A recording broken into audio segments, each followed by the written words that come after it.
Let's go. Welcome to the Trusted Leader Show. I'm your host, David Horsager.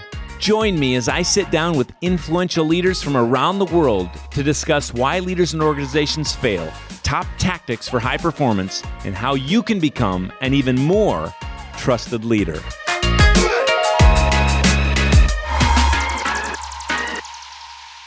Welcome to the Trusted Leader Show. It's David Horsager again, and I have a special guest. He's been a friend for a long time. I started learning more about him when he was building an incredible high-growth company, and more than that, an incredible high-trust culture there. He's since taken the reins. He was CEO there, but he's CEO at a new organization. I'm excited to hear about what he's doing these days, but we're excited to talk about trust, culture, leadership, and a host of other things. Please welcome to this show, CEO of Rampart Communications, Mr. Anthony Diekemper. Hey, thanks for joining us, Tony. Thanks, David. It's great to be here. Great to see you as always. I love your energy. Someday I hope to be as energetic as you. Oh, Tony, you've stayed in our home. You're the first couple to stay in our home 7-8 years ago when we moved. We let you in without even hardly moving stuff in. You and your wife. We've had some fun days together in the front rows of the Yankees games when we've been in New York City. We've worked together in your former organization. We've just been friends along the way, and you care about a lot of the same things. I think the first place we met was when I was speaking at a big event in Vegas, and you stayed at the back, not like all the fans to have me sign your book, just to talk and probably tell me what I said wrong. But anyway, give us an update of what you're up to and just your heart in your work. Yeah, great. Thank you. But that was a pretty good recap of our relationship. That's impressive. I don't think I could have done that. And I stayed in your home too. Not every CEO of I stayed, and we're that kind of friends. We do have a Horsager suite in the basement. There you go. So these days, pretty exciting stuff. I am doing a startup, not the first one, but this is the first deep tech startup I've done. So there's a term, deep tech or hard tech. So I'm working with some founders who've come out of the NSA, and they have very, very deep technical backgrounds. And that's the National Security Association, for those that are thinking of a different NSA, because we have listeners now I know from both. So National Security Agency, the real one, right? Yeah, so not other NSA acronyms, which we now know there are several. Good clarification. Clarity is a pillar. I'm working in hard tech, which I've never done before. I've worked in tech before, but this is really challenging. So the gentlemen that I'm working with have created the first technology in the world that actually completely secures wireless communication. So it is groundbreaking. And the real interesting part about this, I think about you every day because I'm faced with this every day. Because of the nature of the claims that we make to people about our technology, the very first thing that they say to us every time is, we don't believe you and we don't trust you. And so we face this trust hurdle every single day in building this startup. And it's been a challenge, but it's really incredible and it's exciting work. So in our short time together, we're going to go fast and furious. How do you, with that exact, because it's an amazing technology, and I'm going to get to some other things too, but that begs the question, how do you build trust? The people that you're a new startup, you got this amazing claim that you can do these things. How do you build trust?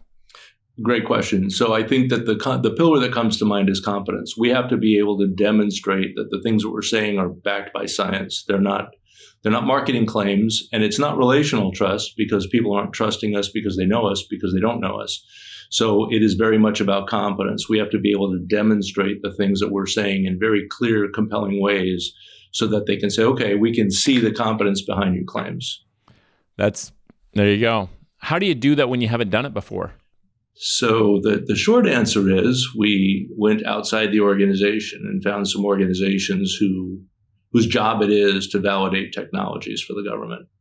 So we hired some of them to come in, evaluate all of our technologies, and produce documentation that demonstrated the validation, because those are acceptable for the customers, for the government customers that we're trying to work with. That's what they needed to see.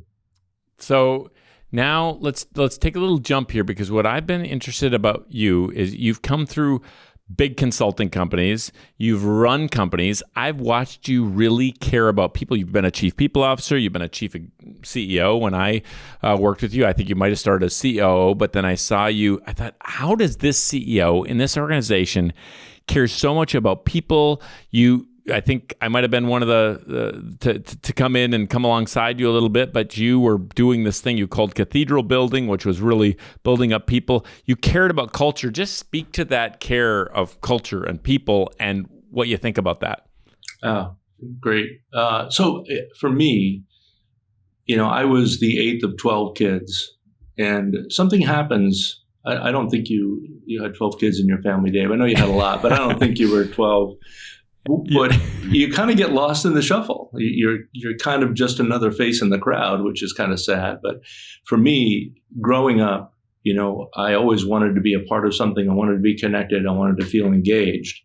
And so what I started to see when I got into corporate world, that we say a lot of things that I think are just really poisonous. And the one that really bothers me the most is that it's not business. It's not personal. It's just business. I hate that terminology. We use it all the time. And it's usually used as a way of saying, look, I'm going to do bad things to you and I'm going to stab you in the back and I'm going to take advantage of you. But it's okay, because in business, that's the rule. That's the rules of the game.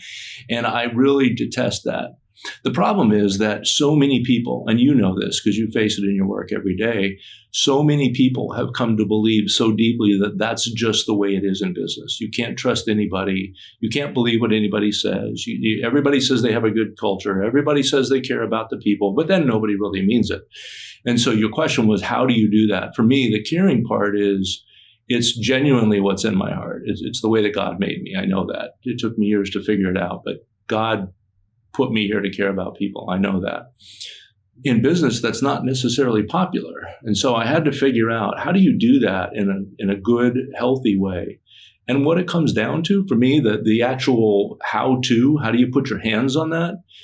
It's having real conversations with people, because people are starving for real conversations and they're terrified of real conversations. So when you look somebody in the eye and say, look, I'm going to make a commitment to you.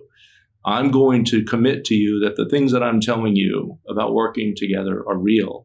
And as we go forward, you're going to look me in the eye and tell me whether or not they're happening. And I'm going to take that feedback and we're going to figure it out together, because we're all imperfect. We want to be able to trust things, but we're afraid to build trust, because building trust puts us at risk. Can you give us a way to think about that? I can see a lot of people listening like, oh no, what's a framework? How could I even start to have this kind? Because I know what you mean. And most people are sitting there thinking, they don't know what you mean by real conversation. They think you mean, okay, let's not talk about sports. Let's talk about our KPIs. I mean, when you say you're willing to do that, how can we do that in a way that makes a difference? And by the way, I love what you said about people. We bring our whole self to work. You bring your faith, you bring your family values, to say we don't bring those, our politics, we bring that to work. So how can we make a safe, healthy place to be the best of ourselves? And I've seen you build cultures and care about building high-performing teams. But let's start with this one. What's a framework? How can I get over this? They're starving for it and they're terrified of it. Yeah. I love that. But how do we have a real conversation? So, great question. I'll just tell you where it starts for me. It starts for me in the hiring process. So our hiring model is, most organizations use a 2-word hiring model. And the model is need and can. This is what we need. What can you do? And if there's a fit, we can look at your resume and figure it out. We use a 3-word hiring model. It's really complicated. It's can, want, need. So we want you to know what we need. We want to know what you can do. But more importantly, we want to know what you want to do. And I'll tell you something, David, that it is surprising to me when I ask people the question, tell me what your optimal job is. If you could paint your own job and do anything you wanted to do, what would you do? The most common response I get is, but I don't get to do that. Not, here's what I want to do. And so part of what that means is people don't even consider that as an option. And so that first conversation about getting real is about, tell me what you really want to do. And people are afraid to do it because they're like, well, if I tell you that and it's not the answer you want to hear, I might not get the job. And that's not the point at all. The point is we have a need we want to fill, but we want to find somebody who has passion and energy and wants to engage. And we want their passion and energy to come forward. So that has to be aligned with what they end up doing. And so engaging all three of those things at the same time, it's not complicated. It's actually easier than just making it a transaction. And so when you go back to how do you make it real, it's no longer transaction. You can read a job description. I don't need to read it for you, but I can't understand what's in your heart and what you really want to do. So that's the first real conversation we have. There's three. Number one, in the hiring process. Number two is once we hire you and we sit down and we say, okay, let's talk about what performance is, because performance is not only the work that you do, but it's how you treat your coworkers. And so if you can't engage in behaviors that build trust and respect in your interactions with people, you're going to have difficulties and challenges. If you are not a trust builder, if you're not somebody who knows how to cultivate relationships, if your interactions leave people not wanting to ever work with you again, that's a problem. So your behaviors are not only a part of your performance, they're the biggest part of your performance. Because if you're good at production and you can't build trust, then you don't get to stay on the team. And what's number three? I love that. Number three is development. So the development conversation is, and just had two of these prior to coming into this meeting, let's talk about what you want to accomplish. Let's talk about your goals. What are the things that you want to achieve in your journey? So it's no longer just about the job or your performance or the improvements that you have to make. It's about your career and your future. And quite frankly, a lot of people don't spend enough time thinking about for themselves. They think, well, what does my boss want or what does the company want, not what do I really want to achieve? And so cultivating that conversation is a lot harder than people think it's going to be, because to get people to stop and really consider that and make it their idea instead of complying with some organization desire, it's a lot of work and it's incredibly valuable. We understand the frustration of overspending on training programs without seeing long-term culture change and measurable results. From decades of working with top brands and organizations, we have seen that building a high-performing, high-trust culture is the only way to create a lasting impact. High-trust leaders make the difference between a flavor-of-the-month training initiative and measurable learning and development. Our community of TrustEdge certified partners is equipped with a suite of tools to build a high-performing, high-trust culture where people can perform at their best. So if you want to start solving the root issue in your organization and produce lasting results, head to trustedgeplatform.com to learn more. And now, back to the show. So let's go back. So we have these real conversations, and there are probably many others, but a lot of them fit under we start in the hiring process. We make sure we give them clarity, have this conversation once they've, started around performance, like, results and how they treat others, basically the values or norms of the company. And we talk about ongoing development conversations, which I know you have. Well, let's take that sub point, how do you treat coworkers? That's kind of the values questions. How do you cascade to have a high-performing culture?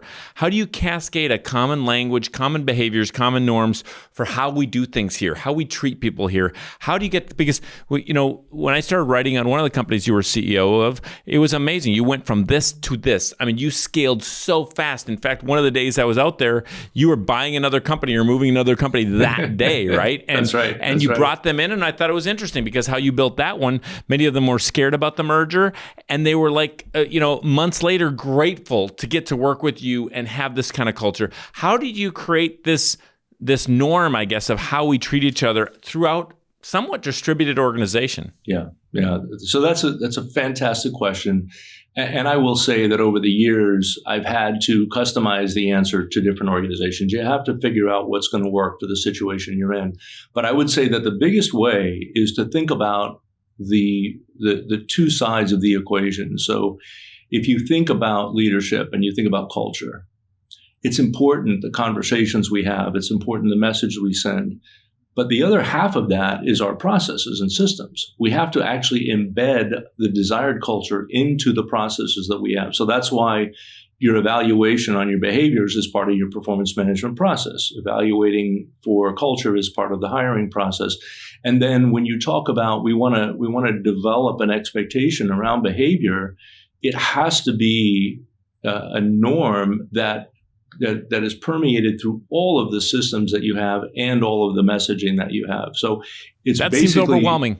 I'm overwhelmed. It is. How do I do that? So I think the first how begins with intentionality.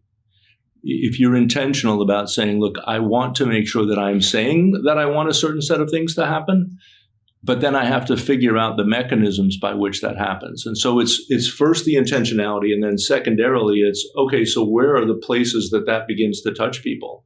So if you're asking that second question, you will figure out what those things are. There's not a preset list of them. You just have to think through, what are the touch points that we have with people, and how do we use those to make sure that we're sending the right messages, reinforcing those, and then really diligently seeking feedback? Because no matter what you do, some of it's going to work, some of it isn't, and there has to be a dialogue around it. So you have to be consistently seeking feedback about the impact of the messaging. What are you learning these days? You've got so much you've learned. I wish this conversation could go for 3 hours, because there's so many. We've had so many fun conversations. We've talked about building trust in change. I remember our conversation, I think, at your house years ago on that. And wow, have people been through change? I've got some thoughts there, and so do you. We talked about several different things. But what are you learning these days? So I hate to say this, but what I'm learning the most these days is about how to work in the government world, which is not very, exciting. It's necessary for me in this job. So I've had to learn a lot about technology, and I've had to learn a lot about how to make things work in the government world, and that's all necessary. But what's been fun about that is that there are a lot of stereotypes that I've found about sort of dealing with government organizations and the kind of people that you work with and the kind of systems that you have to work your way through. And so bringing some of the commercial world and having fun with people into that process and trying to shake things up a little bit. I think I've freaked a few people out so far. I will tell you one thing I did that everybody thought I was nuts. So there's I don't know if I can use his name or not, but there's an admiral in the Navy who is in charge of the Navy's largest program. And I said to our team, I think these guys need to know about our technology. I'm going to email him. And they said, you can't do that. You can't email an admiral. You're nobody. I said, well, let's take a shot. So we started this email dialogue with this admiral, and part of the learning there, and this is a lot of what we talked about with the team, is if you don't take the risk, if you don't try, if you don't put yourself out there, you're going to miss opportunities. And we will usually do that because we're going to tell ourselves it's not going to work before we do it. And so that was some great learnings for the team, and really just finding out that even though it's the military, you can still use some of the skills that you've learned in the commercial world to transcend. So that was a lot of fun. I love that. Keep it going. To take the risk, jump, move, go. Jump off the cliff. Yeah, I mean, you go for it.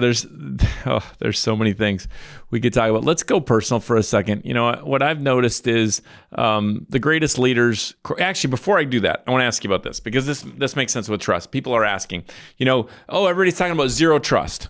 Yep. Zero trust policy, zero trust. I mean, David, you talk about building trust. Isn't that so important? And yet, what about zero trust? And, my opinion on what is meant by zero trust is it builds trust. But what say you?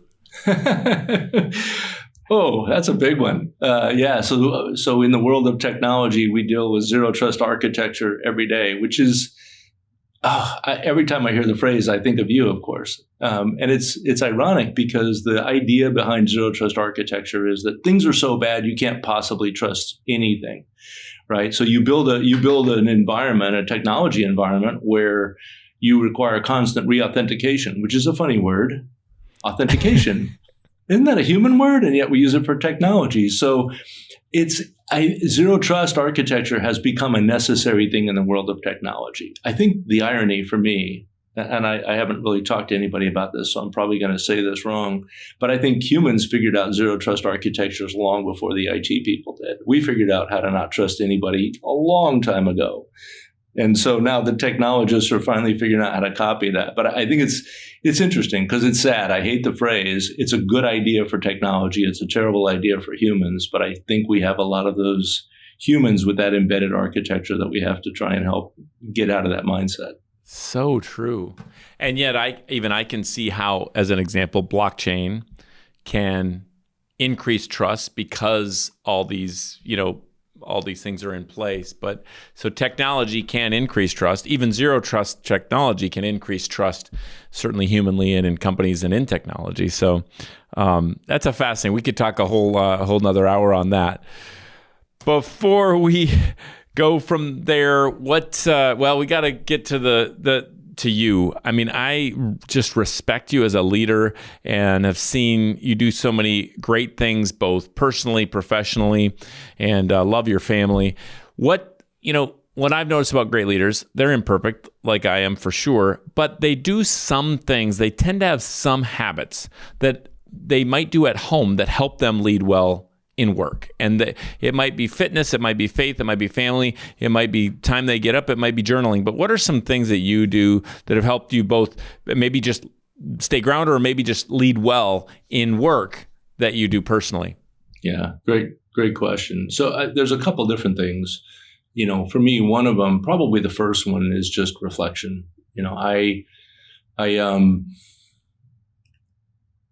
I'm a huge fan of taking the time to stop and reflect. In fact, I build that into our meeting frameworks. I build it into our hiring process. But I think, when you talk to people about the discipline of reflection, so many people have bought into the culture of go, go, go in our society, and we don't have time. People say it every day. They reinforce that mindset all the time to themselves. And the reality is we have time. In fact, I remember as a youth soccer coach, coaching kids in soccer, and as soon as they got the ball, the first thing they did was kick it away. And what you want them to do is hold on to the ball. You've got the ball. Don't get rid of it. And you ask them, why'd you do that? I don't know. I didn't have any time. Like, yes, you did. You have time. So the idea that we need to take the time to slow down and just reflect, reflection is so powerful. 15 minutes in the morning to just stop and think. There's so much that's going on. And when we allow ourselves, our brain works overnight, right? It's called the nighttime brain. Our brain is sorting information. It takes all the events of the previous day. That's why we have ideas in the shower. It's not a coincidence. It's a pattern.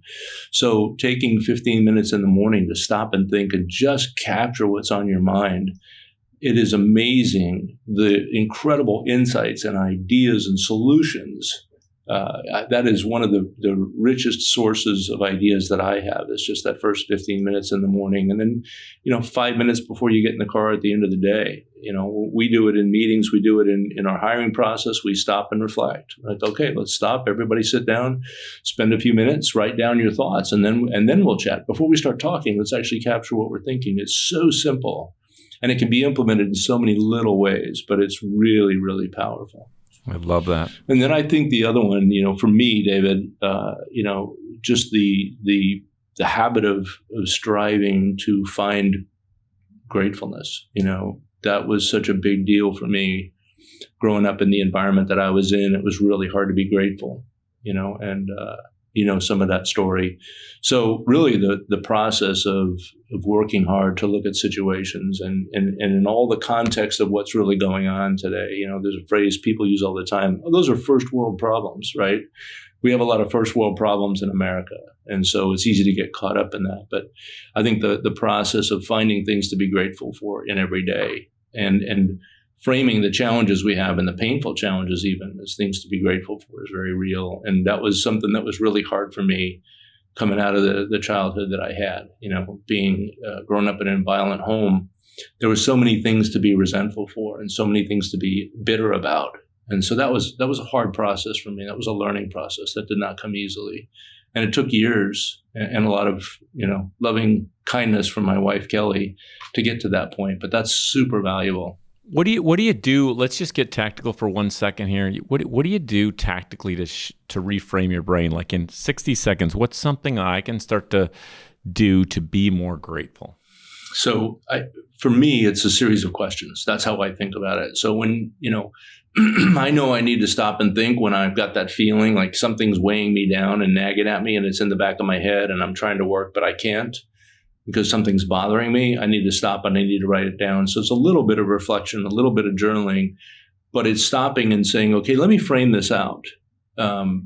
And then let me think about why this is bothering me. So I got to capture the situation. I've got to ask myself, why is this bothering me? And then I write that down. And then I start to think about, so why am I letting that bother me? And I think about all the different alternatives. And I think about, if something really bad happens from this, what's the worst that's actually going to happen? And in very, very rare circumstances, is it anything important? And more importantly, those things almost never happen. And so then to stop and reframe that and say, well, what is this a result of? This is a result of a lot of good things in my life. You don't have any kind of success without really big challenges. And so putting it back into its proper context is really a mental exercise and just a series of questions that I've learned to go through.